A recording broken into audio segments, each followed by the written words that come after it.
Bonjour et bienvenue dans cette leçon pour le niveau baccalauréat. Je suis Mohamed Kadem Karé et la leçon porte sur le produit scalaire des vecteurs.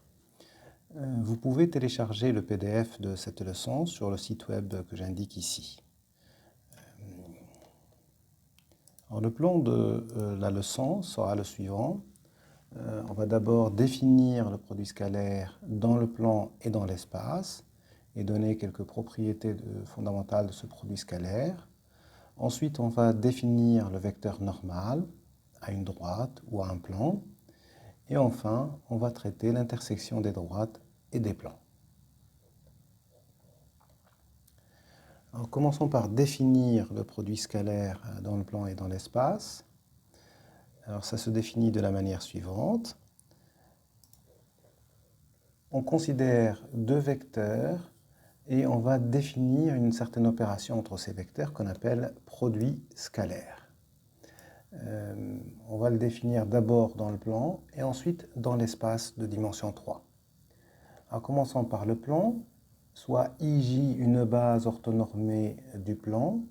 Pour tout vecteur U de coordonnées x, y et V de coordonnées x', y', on définit le produit scalaire U scalaire V par le produit x fois x' plus le produit y fois y'. Donc voici une définition simple à partir des coordonnées. Le produit scalaire de U et V, c'est xx' plus yy', simplement.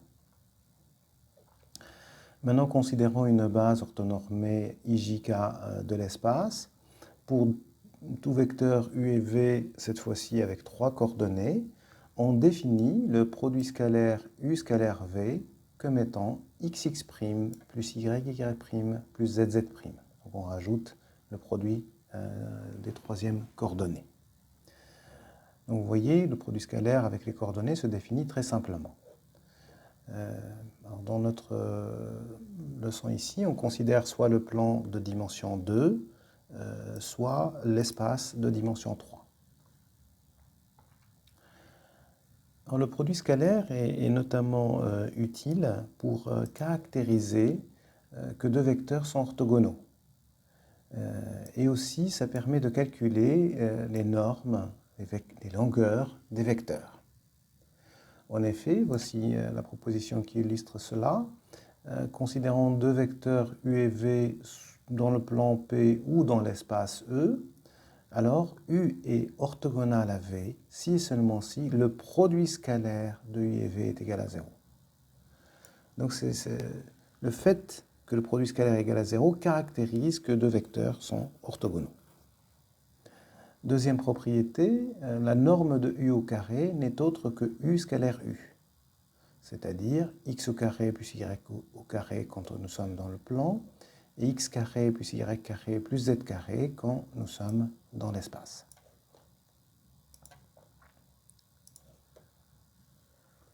Voici quelques propriétés du produit scalaire. Première propriété, U scalaire V égale V scalaire U. C'est-à-dire que le produit scalaire est commutatif. Ça, c'est la commutativité du produit scalaire. Deuxième propriété, si je fais un réel alpha fois U, le tout scalaire V, le alpha, je peux le sortir, ça donne alpha fois U scalaire V. Troisième propriété, c'est la distributivité. Si j'ai U scalaire V plus W, je peux d'abord faire U scalaire V et ensuite U scalaire W. Donc ça donne U scalaire V plus U scalaire W. Donc c'est comme la distributivité de la multiplication par rapport à l'addition pour les réels. Dernière propriété, U scalaire U est positif avec égalité, c'est-à-dire ça c'est égal à 0 si et seulement si U est le vecteur nul. Nous donnons maintenant quelques identités remarquables vérifiées par le produit scalaire. Alors, première identité remarquable, norme de U plus V au carré. Je peux le décomposer sous la forme norme de U au carré plus 2U scalaire V plus norme de V au carré. Donc ça, c'est l'équivalent à ce que vous connaissez dans les réels, identité remarquable pour l'addition, quand je fais deux réels A et B et que j'élève au carré, je sais que j'obtiens a au carré plus 2ab plus b au carré. Donc vous voyez bien qu'il y a une analogie entre cette identité remarquable et celle sur le produit scalaire, avec les normes. Là, on voit bien que ça joue le rôle de a au carré. La seule chose, c'est que le produit des réels a et b est remplacé par le produit scalaire u scalaire v. De manière analogue, norme de u moins v au carré, donc s'il y a un moins ici, comme pour les réels, la seule modification, c'est qu'il va y avoir un moins devant moins 2u scalaire v. Dernière propriété, qui est l'analogue dans les réels, quand je fais a plus b fois a moins b, rappelez-vous de cette identité remarquable, j'obtiens a au carré moins b au carré. Ben ici, c'est l'analogue u plus v scalaire u moins v, ça donne norme de u au carré moins norme de v au carré.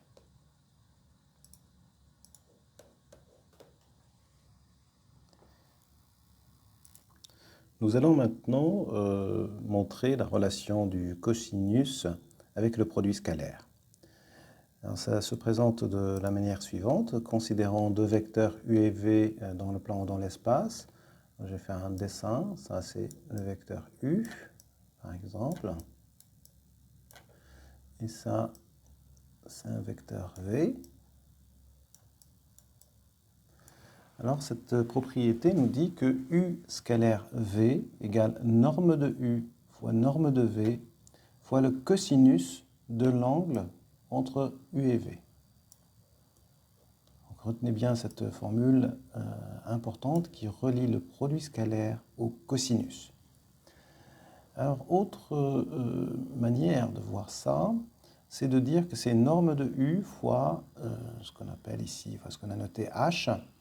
Et h, c'est quoi? C'est je projette le vecteur v sur le vecteur u et j'obtiens h qui est cette longueur. Et donc on voit bien que si je considère cet angle-là, son cosinus c'est h sur norme de v. Et donc finalement h c'est norme de v fois le cosinus de cet angle-là. C'est ce que nous utilisons ici, le fait que h est égal à cette quantité-là. Alors ceci est facile à voir sur ce dessin. Plus précisément, la valeur absolue de h, c'est effectivement la longueur de la projection de v sur la droite portée par u. Par contre, il faut faire attention au signe. H est positif si cette projection est dans le même sens que u, comme ici. Dans ce cas-là, h est bien positif, parce que le cosinus de cet angle-là est positif. Par contre, si v est dans l'autre sens, dans ce sens-là par exemple,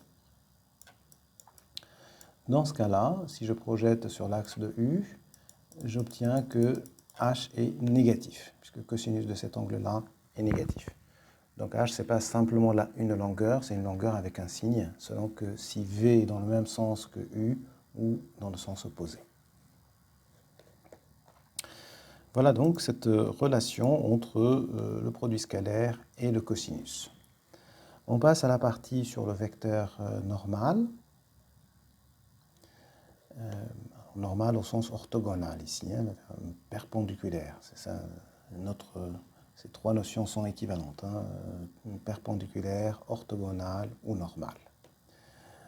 Alors, on va d'abord définir le vecteur normal à partir de l'équation cartésienne d'une droite, soit d une droite du plan passant par un point A et orthogonale à un vecteur non nul n de coordonnées alpha et bêta. Alors, d a pour équation cartésienne alpha fois x plus bêta fois y moins alpha fois l'abscisse du point par lequel passe la droite, le point A ici, et plus bêta fois l'ordonnée du point par lequel passe la droite. Alors, ce sur quoi je voulais attirer votre attention, c'est que quand vous avez un vecteur normal, par rapport à l'équation cartésienne, la première coordonnée se situe à côté de x, et la deuxième coordonnée se situe du côté de y. Donc vous prenez votre vecteur normal, vous prenez alpha fois x plus bêta fois y, moins une constante ou plus une constante égale 0, et ça c'est l'équation cartésienne de la droite D. Le vecteur directeur, lui, de la droite D, ça s'obtient, c'est le vecteur que je connote U ici, c'est moins bêta alpha. Donc ici, attention, ça s'inverse, on commence par, pour le vecteur directeur, par cet élément-là qui est face de y et on rajoute un signe moins, et ce signe moins-là, et ensuite on a la deuxième coordonnée qui vient ici. Donc pour le vecteur directeur, c'est un peu une double finalement inversion. D'abord je prends l'opposé de ce bêta, et après je prends alpha. Pour le vecteur normal, c'est plus simple, c'est vraiment dans le bon sens et il n'y a pas de signe qui change. Alors la démonstration de cette proposition, c'est qu'un point M est dans la droite D, si et seulement si, alors je vais faire un dessin, ça c'est le point A par lequel passe la droite, ça c'est la droite D, et je prends un point M de coordonnées x, y dans cette droite, et un vecteur normal N à cette droite. Ben, M appartient à D si et seulement si le vecteur AM est perpendiculaire au vecteur normal N, c'est-à-dire AM scalaire N est égal à 0. J'écris ça avec les coordonnées, ça me donne alpha fois x moins xa, qui est l'abscisse de ce vecteur, plus bêta fois y moins ya égale 0, ce qui donne l'équation qu'on a énoncée dans la proposition. Dernière propriété énoncée de cette proposition, c'est que U est un vecteur directeur. Il suffit de prendre ce vecteur U, faire U scalaire N, et on obtient que c'est, en utilisant les coordonnées de U et N, on obtient que c'est égal à 0.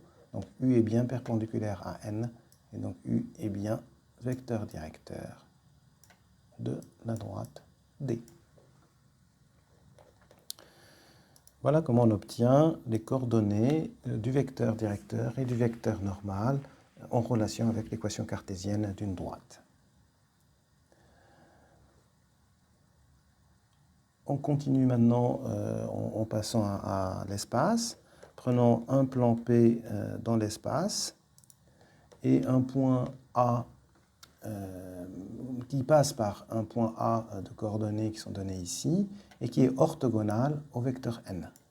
Donc on a un point du plan et un vecteur orthogonal au plan.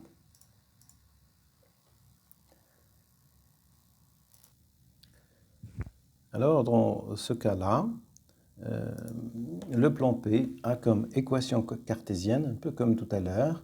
Vous voyez que je prends les coordonnées du vecteur normal, alpha, bêta, gamma, et je multiplie respectivement par x, y, z. Ensuite, moins, entre parenthèses, je prends les mêmes coefficients et je multiplie par les coordonnées du point A par lequel passe le plan. Et ça, c'est l'équation cartésienne du plan P.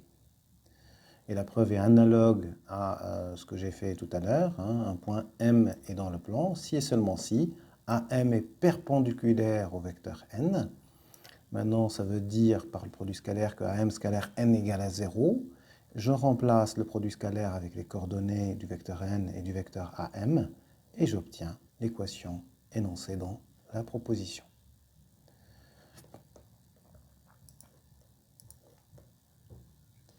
Voilà, on passe maintenant à la dernière partie de cette leçon qui concerne l'intersection des droites et des plans. On a quelques résultats très utiles dans certains exercices géométriques. Premier résultat dit la chose suivante. Ça prépare à ce qu'on appelle le théorème du toit qui arrive à la fin de ce slide. Mais le premier résultat, il dit la chose suivante. Soit P et P', deux plans de l'espace. Alors, il y a trois cas. Soit ils sont strictement parallèles, soit ils sont confondus, c'est-à-dire P égale P', soit ils sont sécants, c'est-à-dire ils ont comme une intersection une droite. Sécant, la dernière partie, ça veut dire que leur intersection est une droite. Donc c'est les trois cas possibles. Alors, je vais essayer de dessiner des plans comme ça.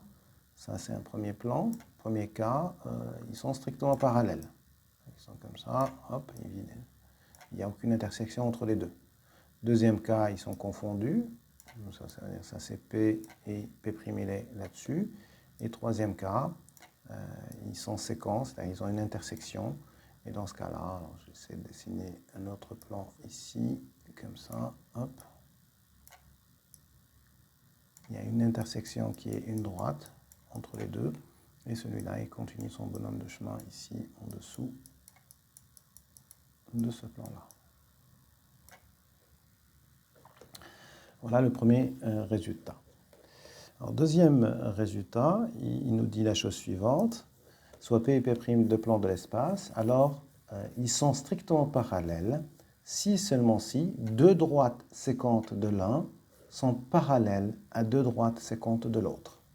Je vais faire un dessin pour illustrer ce deuxième résultat. Je prends un premier plan ici et un deuxième plan en dessous qui lui est parallèle. Hop. Alors, il faut imaginer ça dans l'espace, hein, ça se superpose. Alors dans ce cas-là, il y a deux droites ici séquentes de ce premier plan et pour lesquelles il y a deux autres droites qui sont parallèles aux premières, respectivement, et qui sont également séquentes dans le deuxième. Et ça caractérise le fait que P et P' sont parallèles. Alors enfin, on arrive à ce joli théorème qui est le théorème du toit. Il dit la chose suivante, soit P et P', deux plans séquents dans l'espace, qui contiennent respectivement deux droites parallèles entre elles. Je vais essayer de faire un dessin pour ça.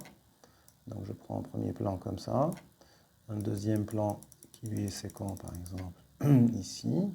Hop.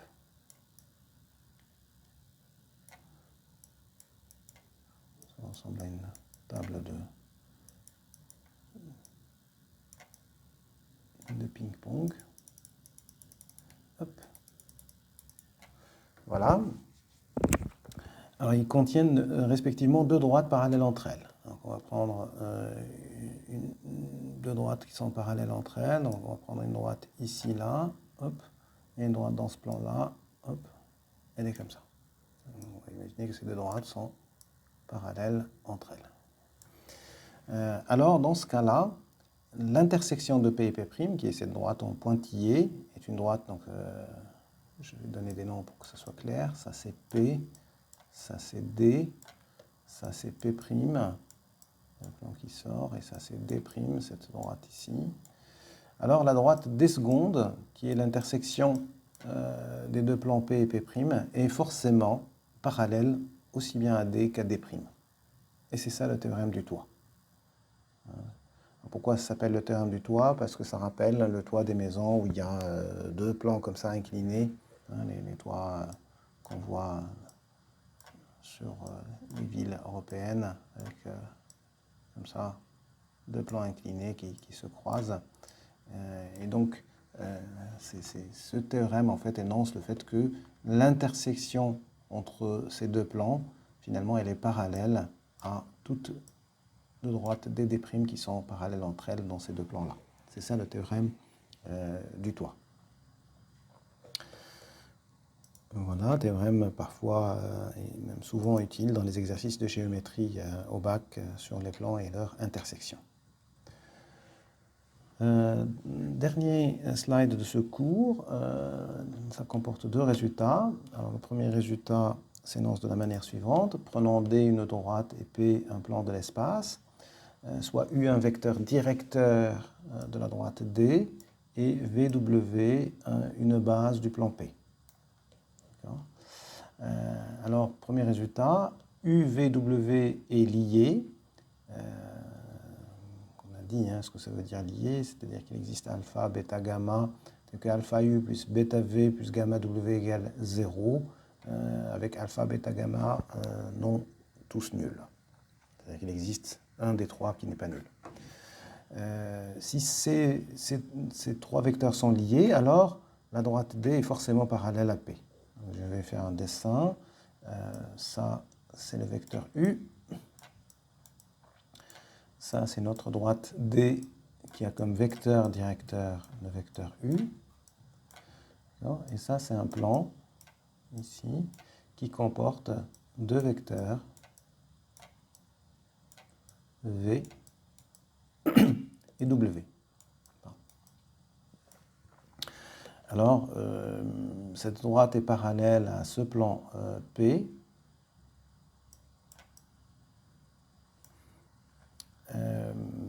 En fait, c'est si et seulement si UVW est lié. C'est-à-dire U peut s'exprimer comme une combinaison linéaire de VW. Et le deuxième résultat, c'est UVW est libre. Si UVW est libre, alors D est séquente à P en un point. Donc ça, c'est le deuxième cas. Si par exemple D, j'imagine que c'est une droite comme ça qui traverse P. Hop. Ça, c'est le cas où UVW, ces trois vecteurs-là sont libres, c'est-à-dire linéairement indépendants. Voilà ces deux résultats sur l'intersection d'une droite et d'un plan. Deuxième résultat, pareil, soit D une droite et P un plan dans l'espace. Alors D est parallèle à P si et seulement si D est parallèle à une droite de P. On va faire un dessin pour ça. Ça, c'est une droite. Et ça, c'est un plan. Hop. Alors, ça, c'est la droite D. Et ça, c'est le plan P. Alors D est, à droite, est parallèle à P si et seulement si D est parallèle à au moins une droite dans le plan P. Deuxième résultat, si D est parallèle à P, alors tout plan qui contient D est séquent à P. Donc D parallèle à P, on prend un plan qui contient D et qui est séquent à ce plan-là. On va essayer de dessiner ça, prenons un plan comme ça, hop. Hop. Et qui continue ici. Okay, donc ce deuxième plan-là qui contient D et qui est séquent à P coupe le plan P selon une droite qui est forcément parallèle à la droite D. Donc tous ces résultats, vous voyez bien que soit on les retient si on a une grande mémoire, soit on fait comme ce que je viens de faire, deux petits dessins comme ça qui permettent de retrouver ces résultats et de vérifier que c'est les bons résultats qu'il faut utiliser dans les exercices. Voilà, j'espère que cette leçon a été claire et agréable pour vous. Je vous souhaite bonne continuation pour vos préparations et je vous dis à bientôt. Au revoir.